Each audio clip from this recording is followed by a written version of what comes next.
M4. Animation.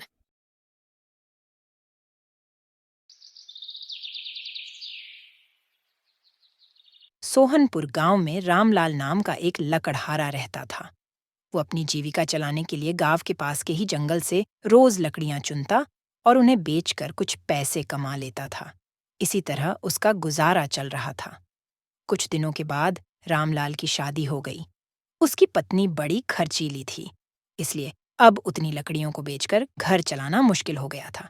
ऊपर से रामलाल की पत्नी कभी नए कपड़े खरीदने के लिए तो कभी किसी दूसरी चीजों के लिए रामलाल से बार बार पैसे मांगती थी। अगर पैसे न मिलें तो रूठ जाती। रामलाल अपनी पत्नी से बहुत प्यार करता था, इसलिए उसकी नाराजगी वो बर्दाश्त नहीं कर पाता था। रामलाल ने ठान लिया कि वो अब ज्यादा लकड़ियां इकट्ठा करके बेचेगा, ताकि उसकी पत्नी को रोज रोज पैसों की कमी न हो।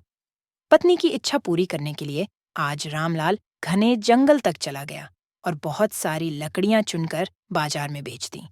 ज्यादा लकड़ियों के ज्यादा पैसे मिले तो खुश होकर रामलाल ने सारे पैसे अपनी पत्नी को दे दिए। अब रोज रामलाल ऐसा ही करने लगा। देखते ही देखते उसके मन में लालच इतना बढ़ गया कि उसने धीरे धीरे पेड़ काटना भी शुरू कर दिया।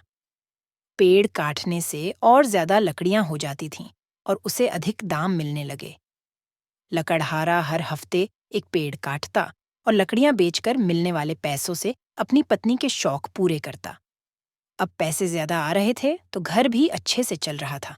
धीरे धीरे रामलाल ने पैसों को जुए में लगाना शुरू कर दिया। जुआ खेलने की लत ऐसी लगी कि रामलाल एक मोटी रकम इसमें हार गया। अब इस रकम को चुकाने के लिए रामलाल ने एक तो मोटे मोटे पेड़ काटने का फैसला लिया। जैसे ही रामलाल ने जंगल में जाकर अपनी कुल्हाड़ी को एक बड़े से पेड़ पर चलाने की कोशिश की तो उस पर पेड़ की टहनी ने हमला कर दिया। रामलाल चौंक गया। फिर उसे पेड़ की एक टहनी ने लपेट लिया। रामलाल कुछ समझ नहीं पाया कि यह सब क्या हो रहा है। तभी पेड़ से आवाज आई, मूर्ख, तू अपने लालच के चक्कर में मुझे काट रहा है। तू सारे पैसे जुए में लुटा देता है और फिर पैसे लौटाने के लिए पेड़ काटने आ जाता है। तुझे पता है कि पेड़ कितने कीमती होते हैं? हमारे अंदर भी जान बसती है और हम तुम इंसानों को जीने के लिए हवा, धूप में छाया और भूख को शांत करने के लिए फल देते हैं। लेकिन तू अपने स्वार्थ के लिए हमें ही काट रहा है। पेड़ ने कहा, आज तू रुक, यही कुल्हाड़ी मैं अब तेरे ऊपर चलाऊंगी। पेड़ की टहनी कुल्हाड़ी से रामलाल पर वार करने ही वाली थी कि वह गिड़गिड़ाने लगा। उसने माफी मांगते हुए कहा, मुझसे गलती हुई है, लेकिन मुझे सुधरने का एक मौका दो। अगर आप मुझे मार दोगे तो मेरी पत्नी का क्या होगा? वो अकेली पड़ जाएगी। आज से मैं किसी पेड़ को नहीं काटूंगा, यह प्रण लेता हूं। यह सब सुनकर पेड़ को रामलाल के ऊपर दया आ गई। उसने रामलाल को छोड़ दिया।